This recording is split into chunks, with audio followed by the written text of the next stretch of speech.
Hello, नमस्कार. आज 14 जानेवारी, मकर संक्रांत. तर मकर संक्रांत का आपण साजरा करतो, कशाबद्दल काही माहिती आहे का तुम्हाला? मलाही नव्हती माहिती. मी इथून तिथून शोधली आणि आता तो तुम्हाला सांगण्याचा प्रयत्न करते. मकर संक्रांत म्हणजे सूर्य धनु राशीतनं मकर राशीत प्रवेश करतो. ओके, आणि म्हणून ह्या दिवसाला मकर संक्रांत म्हणतात. या दिवसापासून थंडी कालपर्यंत जी होती ना, ती आता थोडी कमी कमी कमी कमी होत जाईल. कळलं? आणि म्हणून या वेळेला आता थंडीचे दिवस आहेत ना, म्हणून त्या दिवशी तीळ गूळ हे उष्णतावर्धक प्रकार आहेत, त्यामुळे वस्तू आहेत. म्हणजे त्यामुळे तिळगुळाचे लाडू करतात. शेजाऱ्या पाजाऱ्या मित्रमैत्रिणींना सगळ्यांना द्यायचे, वाटायचे आणि काय म्हणायचं, तिळगुळ घ्या आणि गोड गोड बोला. कळलं? आणि अशा तऱ्हेने आपण आजचा दिवस साजरा करतो. हे झालं बायकांच्या पुरते. तर बायका काय करतात, मार्केटमध्ये सुगडी आणतात. सुगडी माहिती असेल तुम्हाला, लाल तांबड्या रंगाचे असतात आणि एक वरती काळं किंवा तांबडंच असतं, सुगड असतं. कळलं? त्या सुगडांमध्ये हळद, कुंकू, दुर्वा, अक्षत, फूल, शेंगदाण्याच्या शेंगा, ऊसाचे तुकडे, हरभरे आणि काय तिळगुळ वगैरे असं सगळं घालायचं आणि त्याला छान हळद कुंकू फुलं वाहून त्यांची सगळं संगीत पूजा करायची आणि तिळगुळाचा नैवेद्य दाखवायचा. आणि ही पूजा असं म्हणतात, ही विष्णूसाठी आपण करतो. आणि विष्णू तर माहितीच आहे, जराशी काय पूजा केलं का तो भरभरून आशीर्वाद देतो. तसा तो आशीर्वाद सुवासिनी त्या विष्णूकडे मिळवतात. आणि मुळात मुख्य सौभाग्याचं लेणं ते त्याच्याकडे मागतात. कळलं? आणि मग विष्णू त्यांना मनापासून देतो, अगदी भरभरून असं दोन्ही हाताने हात. आणि म्हणून हा सण अगदी व्यवस्थित छान सुंदर साड्या नेसायच्या, नटून थटून त्या ह्याला विष्णूला पण जरा हे केलं पाहिजे ना, प्रसन्न म्हणून छान साड्या चुड्या थोडंसं एखादा दागिना असं घालून ही पूजा करतात बरं का. आणि मग ती पूजा केल्यानंतर हे सुगड असतात ना, ते ज्या कोणी सवाष्णी येतील ना त्यांना द्यायची, अशी पद्धत.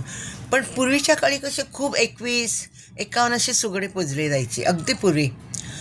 कळलं? कारण तेव्हा एवढी परिस्थिती नव्हती का काहीतरी वस्तू आणली आणि दिली.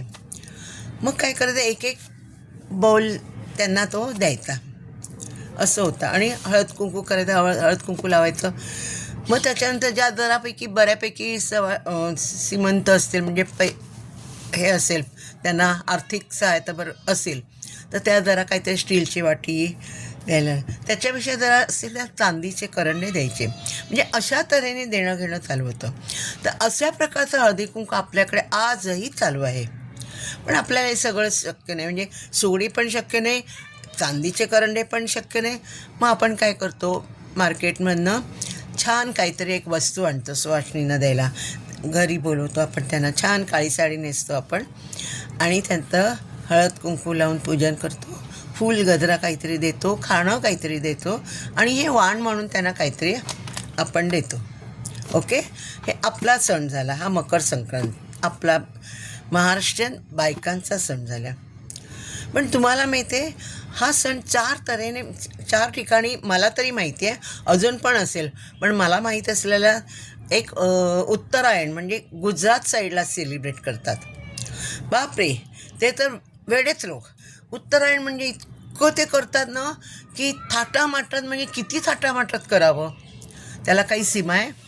ते इतके नवीन छान छान साड्या नेसतात, गच्चीमध्ये सगळं खाणं पिणं घेऊन जातात, पतंगी रंगीबेरंगी आणि लहान मोठ्या असे काहीतरी वेगळे वेगळे कार्टून्स वगैरे अशा प्रकारच्या पतंगी तयार करतात आणि उडवायला गच्चीत जातात बरं का.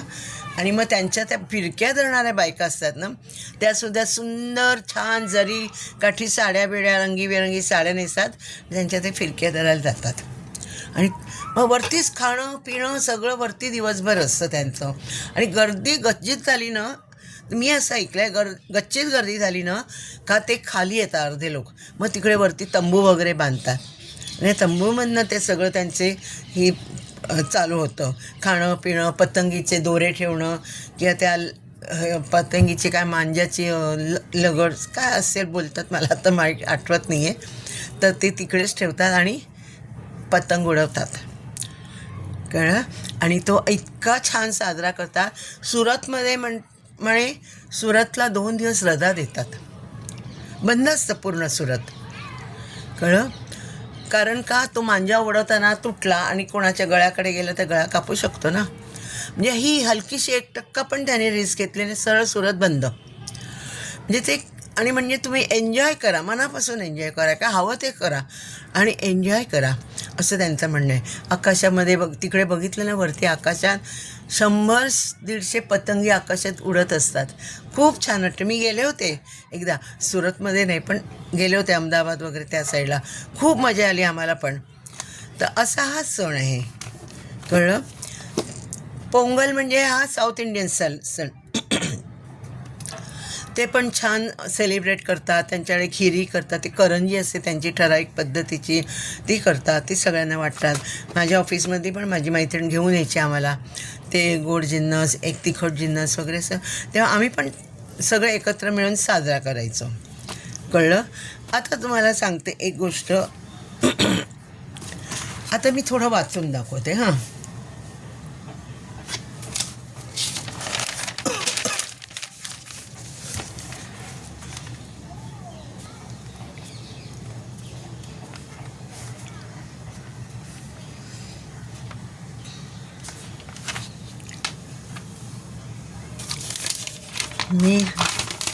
मी हुशार आहे, तुम्हाला गोष्टी सांगून मला सगळे पॉईंट्स मी ह्याच्यात मांडलेत.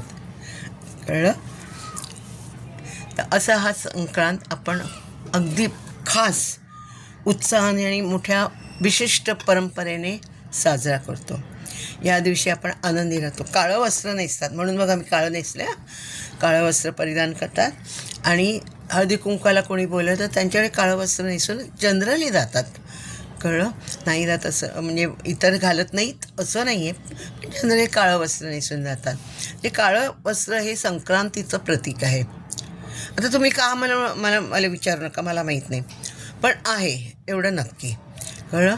पण बरं वाटतं ना जरा सगळ्याजणी. आणि मग त्या सुना वगैरे काही किंवा आपल्या नातवंडांना हलव्याचे दागिने करतात आणि बोरन्हाण करतात. आपल्याकडे बोरन्हाण करायची पद्धत आहे. म्हणजे बोरं, गोळ्या, बिस्किटं, चॉकलेट्स सगळे एका ह्याच्यात घ्यायचे, सुपात, नवीन खोऱ्या सुपात, आणि 5 सवाष्णी त्या बाळाच्या डोक्यावरनं घालायच्या. त्या फुलं पण असतात आणि शिती घालायची. म्हणजे त्याला त्यांनी नहाण घालायचं, नहाण घालायचं. आणि मग बाकीच्यानी जरा मोठमोठं अशी सोडायची. फक्त ते बाळाला किती लहान आहे मोठे त्याच्यावर अवलंबन ठेवायचं, डोक्याला लागू शकतं. तर असं ते बोरन्हाण करायचं आणि मग त्याला काहीतरी बक्षीस द्यायचं. म्हणजे जनरली काळंच काहीतरी वस्त्र देतात असं म्हणे. कळलं. तर अशा प्रकार आपण जसं करू तसं सण साजरा करू शकतो. आपल्याला काय असं परंपरा की असं आहे. मेन गोष्ट काय आहे, संक्रांतीला तिळगुळाचा लाडू आणि हलवा, म्हणजे तिळगुळ हलवा आणि हळद कुंकू फूल हे महत्त्वाचं आहे. सुगडी पूजणं हे महत्त्वाचं आहे. त्यातूनसुद्धा हल्ली काहींना वेळ नसतो नोकरीमुळे. सकाळी 8 ते रात्री 9पर्यंत काम करणाऱ्या बायकांना काय वेळ मिळणार. त्यामुळे त्याच्यात पण शॉर्टकट काढलेले आहे त्यांनी. देवाला हळद कुंकू व्हायचं, फूलपान व्हायचं, तिळगुळ द्यायचा, नमस्कार करायचा. ते असा हा हल्ली सण साजरा करणं. म्हणजे पूर्वी आम्ही केलेलं आहे असा थाटामाटात साजरा, पण आताची पिढी नाही करणार. त्यांना वेळच नाही आहे. आम्हाला भरपूर वेळ होता. ओके. तर असं हा सण आहे, खूप आनंद देणारा आहे. कारण आपण एकमेकांना तिळगुळ देतो, गोडगोड बोला म्हणतो. खूप छान आहे. आता मोबाईलवर सुद्धा बघा किती मेसेज आहेत, तिळगुळ घ्या, गोडगोड बोला. कळलं. आपण काय अगदी 12 महिने त्यांच्याशी गोड बोलायला जात नाही आहे, कबूल. पण म्हणून काय झालं, आजच्या दिवसाला आजचा दिवस साजरा करूया ना, गोडगोड बोला म्हणून. आणि प्रयत्न करायचा गोडगोड बोलण्याचा शक्यतो. ओके. तर असा हा सण आहे, आपण साजरा करूया. ओके. बाय.